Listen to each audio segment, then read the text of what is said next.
اگر اس کو سنے لے تو آنکھوں میں سے آنسو آ جائے. آج پوچھو ان حاجیوں کو, پوچھو عمرہ کرنے والوں کو جنہوں نے مدینہ اپنی آنکھوں سے دیکھا ہے, جاگتی آنکھوں سے.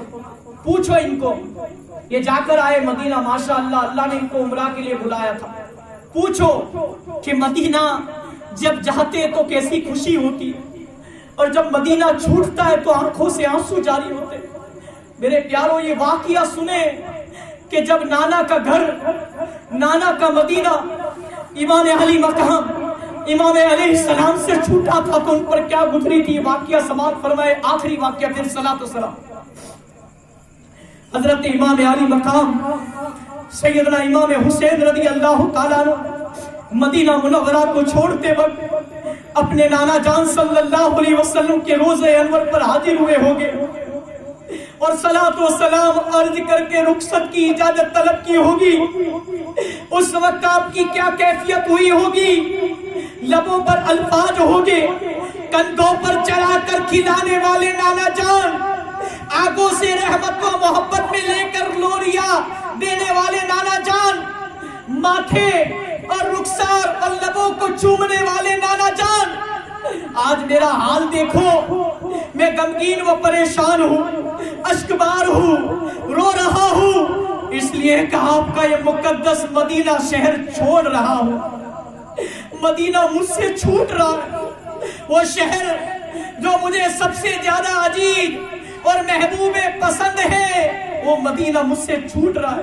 لیکن میں کیا کروں نانا جان, میرا یہاں رہنا دشوار ہو گیا, میں جا رہا ہوں, مجھے اجازت دیجیے. ادھر روضہ انور میں ناز سے پالنے والے نانا جان, جنہوں نے اپنے نواسے حسین کے لیے اپنے لگتے جگر فرزند اپنے بیٹے اپنے شہزادے ابراہیم کو قربان کر دیا تھا, ان کی کیا حالت ہوئی ہوگی. یہ تصور دلوں کو پاس پاس کر دیتا ہے. یہ دن کیسا دن تھا, سخت رنج و علم کا دن تھا کہ نواسہ رسول جگر گوسہ بطول اپنے نانا جان سے جدا ہو رہے. جدا بھی کیسے, ہمیشہ ہمیشہ کے لیے جدا ہو رہے ہیں. اور امام علی مقام امام حسین علیہ السلام جانتے تھے کہ نانا جان یہ آخری بار آپ کے مدینے میں حاضری ہے, میری آخری حاضری. اس کے بعد قیامت آئے گی مگر میں واپس مدینہ نہیں آ پاؤں گا. سرکار کیسا منظر ہوگا. صاحب روضۃ الشہداء لکھتے ہیں, اس کے بعد حضرت امام علی مقام اپنی والدہ ماجدہ حضرت خاتون جنت سیدنا فاطمہ الزہرا رضی اللہ تعالیٰ عنہا اور اپنے برادر معظم سیدنا بڑے بھائی امام حسن مجتبی رضی اللہ تعالیٰ عنہ کی زیارت کے لیے جنت الوقی میں ان کی قبر مبارک میں حاضری دی. پھر اپنے نانا جان سے آخری سلام پیش کرنے کے لیے روضہ مقدسہ پر حاضری دی. جب اپنی ماں کی قبر پر حاضری دی ہوگی فاطمہ الزہرا سلام اللہ علیہا, اب ایک ماں سے جو لال جدا ہوتا ہے, بیٹا جدا ہوتا ہے, اس کے بعد وہ جانتے تھے کہ میں میری ماں کی تربت پر, میرے ماں کے مزار پر نہیں آ پاؤں گا کبھی. وہ جانتے تھے یہ میری آخری حاضری ہے میری زندگی کی. ذرا بتاؤ, وہ ماں فاطمہ الزہرا سلام اللہ علیہا نے اپنے بیٹے کو پیدا کیا, بڑا کیا, پال پوس کر بچپن میں کھلایا پلایا, پال پوس کر بڑا کیا. اس ماں کو کتنا غم ہوا ہوگا کہ آج میرا بیٹا حسین کربلا میں شہید ہونے کے لیے جا رہا ہے. اس بھائی پر کیا گزری ہوگی جو حضرت امام حسن, جن کا نام تھا حسن مجتبی, حسین اعظم کے بڑے بھائی تھے, کہ مجھے زہر دے کر شہید کیا گیا اور میرے چھوٹے بھائی کو بھوکے رہ کر پیاسے رہ کر تپتی ہوئے ریگستان کربلا میں بے دردی سے شہید دشمنان اسلام کر دیں گے. ان بھائی پر کیا گزری ہوگی جب امام حسین نے آخری بار ان کی قبر پر حاضری دی ہوگی. قبر مبارک پر ایک طرف نانا جان کے مدینہ میں حاضری دی، ایک طرف اپنی ماں امی جان ماں فاطمہ سلام اللہ علیہا کے روزے پر حاضری دی، ایک بار اپنے بڑے بھائی کے روزے پر حاضری دی۔ پھر آگے سنیں، صلاۃ و سلام عرض کرنے کے بعد آپ پر نیند کا غلبہ طاری ہوا۔ آپ تو کیا دیکھتے ہیں کہ رسول کریم صلی اللہ علیہ وسلم حاضر ہے اور میرے سر کو اپنے ہاتھوں سے رحمت میں لے لیا، اپنے باہوں میں لے لیا۔ حضرت امام علی مقام نے عرض کیا، یا رسول اللہ صلی اللہ علیہ وسلم، میں امت کی جفاؤں سے تنگ آ کر اور یزید کی بیعت نہ کرنے کی وجہ سے آپ کا مقدس شہر مدینہ چھوڑ رہا ہوں۔ میں یہ دیکھ رہا ہوں کہ دوبارہ آپ کی زیارت نہیں کر سکوں گا۔ حضور رسالت مآب صلی اللہ علیہ وسلم نے فرمایا، اے حسین، اے میرے نواز حسین،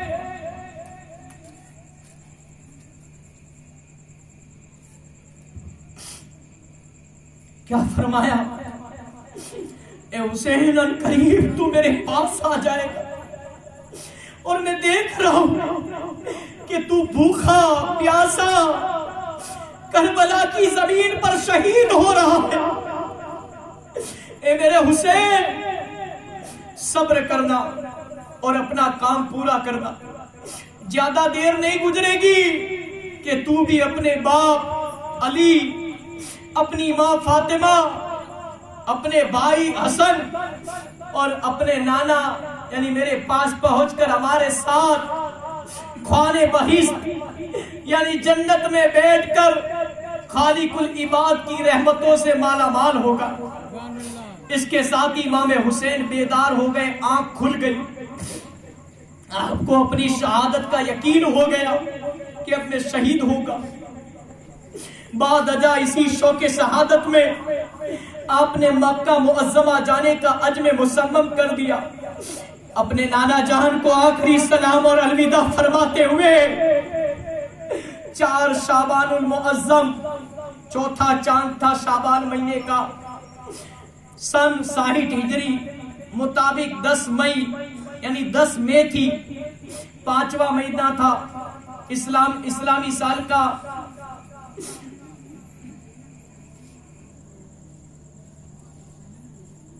اسلامی سال کا 8واں مہینہ اور چوتھا چاند، اور سن 60 ہجری مطابق 10 مئی یعنی انگریزی 5واں مہینہ تھا۔ اور سن کون سی تھی؟ آج 2023 چل رہی ہے، اس وقت 681 ہجری عیسوی تھی، بروز جمعرات کا دن تھا۔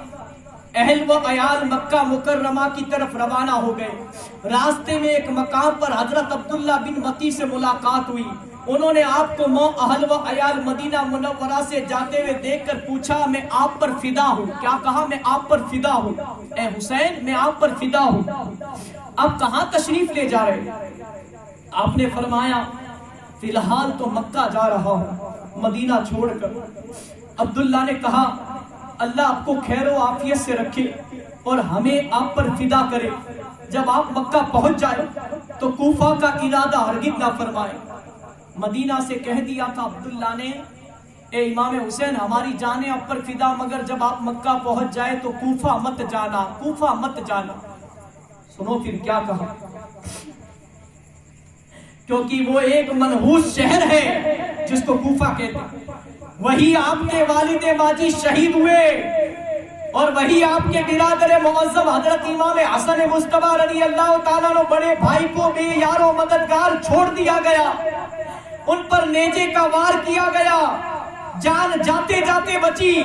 آپ حرم مطہرم مکہ شریف ہی میں رہیے، آپ عرب کے سردار ہیں۔ عبداللہ نے کیا کہا؟ آپ عرب کے سردار ہیں، اہل حجاز آپ کے برابر کسی کو نہیں سمجھتے، ہر طرف سے لوگ آپ کے پاس آئیں گے، میرے چچا اور ماموں آپ پر نثار، آپ حرم کعبہ کو ہرگز نہ چھوڑیے گا اور کوفہ مت جانا۔ آپ کے مکہ مکرمہ پہنچنے کی خبر سن کر لوگ جوک در جوک آپ کے پاس آنے لگے اور زیارت کا، آپ کے چہرے مبارکہ کا دیدار کا شرف حاصل کرنے لگے۔ عبداللہ ابن جبیر بھی مکہ ہی میں تھے، وہ بھی آپ کے پاس آتے جاتے۔ اہل مکہ کو آپ کے آنے کی خوشی ہوئی تھی، وہ آپ کے دیدار پر انوار سے اپنے دیدہ و دل کو روشن اور منور کرتے ہوئے کہہ رہے تھے۔ کیا کہہ رہے تھے؟ وہ کہتے تھے مرحبا سرور عالم کے پسر آئے ہیں، مرحبا سرور عالم کے پسر آئے ہیں، سیدہ فاطمہ کے لگتے جگر آئے ہیں، نخل بستان نبوت کے ثمر آئے ہیں، جن سے روشن ہے جہاں وہ قمر آئے ہیں۔ قمر کا مطلب ہوتا ہے چاند۔ وہ قمر آئے ہیں، واہ قسمت کی چراغ حرمین آئے ہیں، یعنی مکے مدینے کے چراغ آئے ہیں۔ اے مسلمانوں، مکے کے مسلمانوں مبارک کہ ہمارے مکے میں حسین آئے ہیں، ہمارے مکے میں حسین آئے ہیں۔ میرے پیاروں،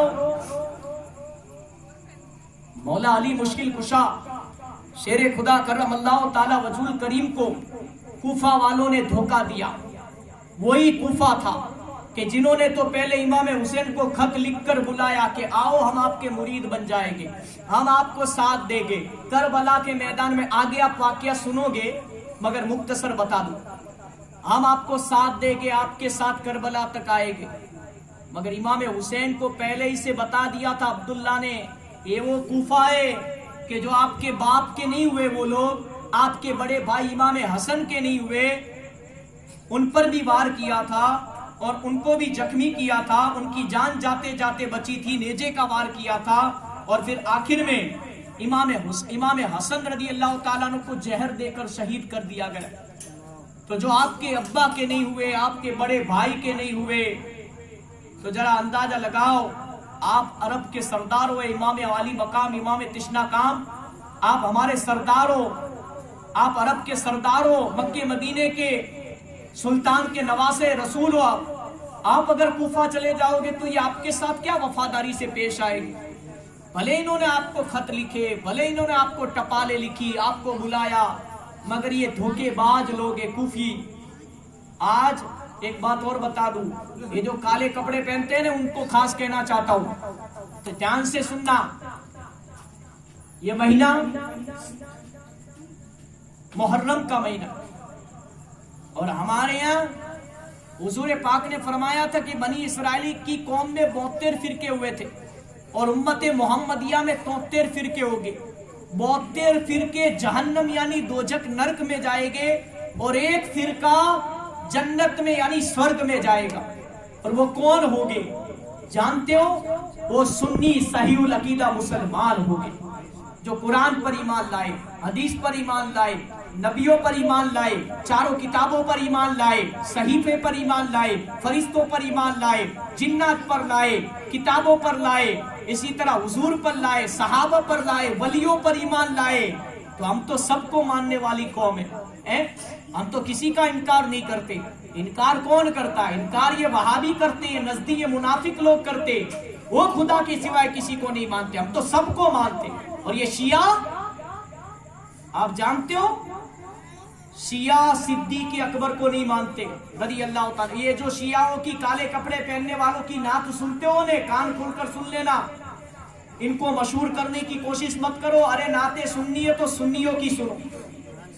یہ جو کالے کپڑے پہن کر موبائل میں آتے ہیں، یہ شیعہ ہے، شیعہ یہی وہ لوگ ہیں جو میرے امام حسین کو کوفہ کے اندر دھوکہ دیا تھا، اور ہم ان کو سپورٹ کر رہے ہیں۔ یہ کالے کپڑے پہن رہے ہیں، ہم ان کی نقل کر رہے ہیں۔ میرے آقا صلی اللہ علیہ وسلم نے فرمایا، جیسوں کے ساتھ بیٹھو گے کل بروز قیامت ایسے لوگوں کے ساتھ اٹھائے جاؤ گے۔ اچھوں کی نقل کرو، ولیوں کی نقل کرو، غوث پاک کے نقش قدم پر چلو، غریب نواز کے نقش قدم پر چلو، امام حسین کے نقش قدم پر چلو، تو جنت کا راستہ آسان ہو جائے گا۔ میں کیوں منع کر رہا ہوں؟ پورے کالے کپڑے نہیں پہن سکتے، یہ نیت سے تو مت پہننا کہ محرم کا مہینہ ہے، لوگ پہنتے تو ہم بھی پہنتے، موبائل میں دیکھتے، ٹی وی میں دیکھتے، لوگ پکچروں میں پہنتے۔ ایک بات بتا دوں، جو جنت میں جائیں گے نا،